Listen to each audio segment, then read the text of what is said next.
CatholicForCatholics.com. I'm very excited now to bring on John Yep of Catholics for Catholics, who is also the sponsor of our coverage here in Rome, Catholics for Catholics. John, I've got to get your initial take on Pope Leo XIV, the first American Pope.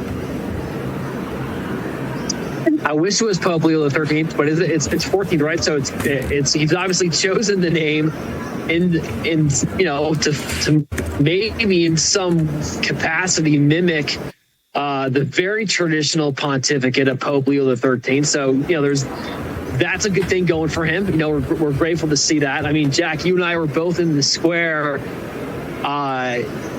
The moment, right, that the white smoke came out, how about that? Pretty crazy to have 50,000 people or more just race to be there in the square for this moment.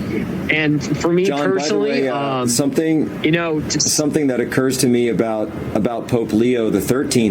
If I remember correctly, Pope Leo XIII is the first pope to ever appear on film and the oldest person to have ever been filmed, himself being born in 1810. So there you go. Little fact right off the top of my head about Pope Leo XIII. I didn't know that. That's interesting. Of course, Pope Leo XIII is the one who produced so many of the first encyclicals, which laid the foundation for the Catholic social doctrine. A lot of those encyclicals that he wrote really went to the heart of what was basically on the rise, atheistic Marxism, right? So he condemned that in his pontificate. So is that when strong Pope, when he was born, when Pope Leo XIII was born, Thomas Jefferson and John Adams were still alive. There you go. He was around with them 14 years. I think they died in 1824. So he overlapped with them. But in any case, we have Pope Leo XIV. I do not think that he will be like Pope Leo XIII, but we'll see if I'm proven wrong, right? Jack, when he first came out, did that not for you? Well, it was. Did you? For me, it's I guess on there's two sides. There's the part of me that's the reporter who wants to know all the details, who wants to know everything that went down. Then there's, I guess, the personal side, which just for me, as a Catholic, it was a tremendous experience to be looking at someone who's in the seat of St. Peter, a successor of St. Peter, direct apostolic succession all the way through from, and again, above the spot where St. Peter himself was martyred and is buried.